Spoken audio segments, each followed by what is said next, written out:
the Achaemenid Persian Empire. At its height, it was the largest the world had ever seen, spanning 3 continents from the Balkans to the Indus Valley. It all began with Cyrus the Great. In 550 BCE, he overthrew the Medes and laid the foundations of a superpower built on tolerance. Unlike many conquerors, Cyrus respected the customs and religions of his subjects, as immortalized in the famous Cyrus Cylinder. His son, Cambyses II, expanded the borders even further, conquering Egypt and securing the empire's dominance in the Near East. But it was Darius the Great who transformed this vast territory into a highly organized state after a period of civil unrest. Darius divided the empire into 20 provinces, known as satrapies, each ruled by a local governor or satrap reporting to the king. To bind these distant lands together, he built the Royal Road, a 2,500-kilometer lifeline for messengers and merchants. A standardized currency, the gold daric, facilitated trade from the Aegean Sea to the borders of India, fueling unprecedented wealth. The jewel of the empire was Persepolis. This ceremonial capital was a masterpiece of architecture, meant to showcase Persian splendor. Detailed reliefs depicted people from every corner of the empire bringing gifts, symbolizing a multicultural harmony under the King of Kings. The spiritual core of the empire was Zoroastrianism, a dualistic faith emphasizing the eternal struggle between truth and falsehood. The Gate of All Nations stood at the entrance to Persepolis, welcoming envoys from diverse cultures to the heart of the empire. But the empire's expansion eventually met its match. The Greco-Persian Wars would mark a turning point in Achaemenid history. Darius's attempt to punish Athens ended in a surprising defeat at the Battle of Marathon in 490 BCE.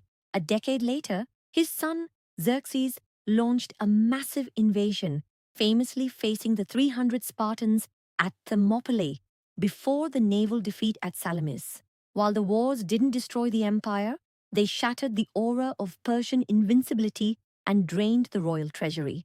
The following century saw a series of kings who focused on maintaining stability through diplomacy and gold rather than direct conquest.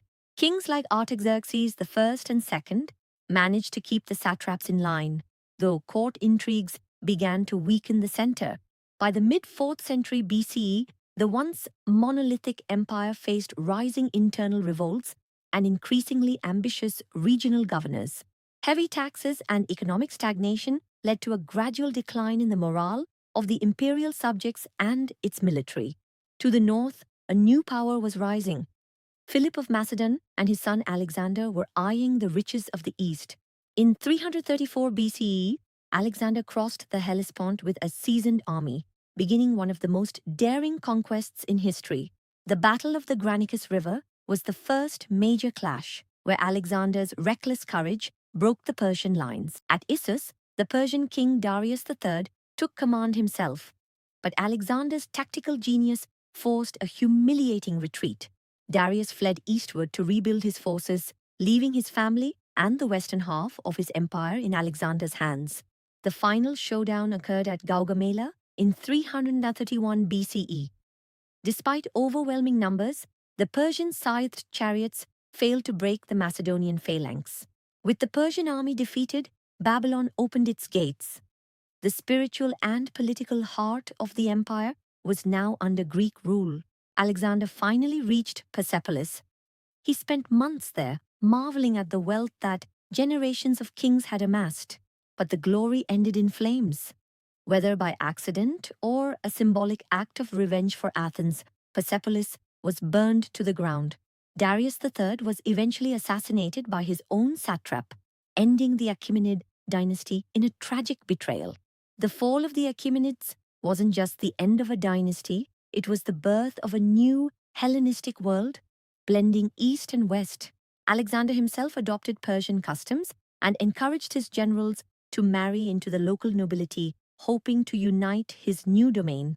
The Achaemenid legacy lived on through the Seleucids, Parthians, and later Sassanids, who all modeled their rule on Persian administration.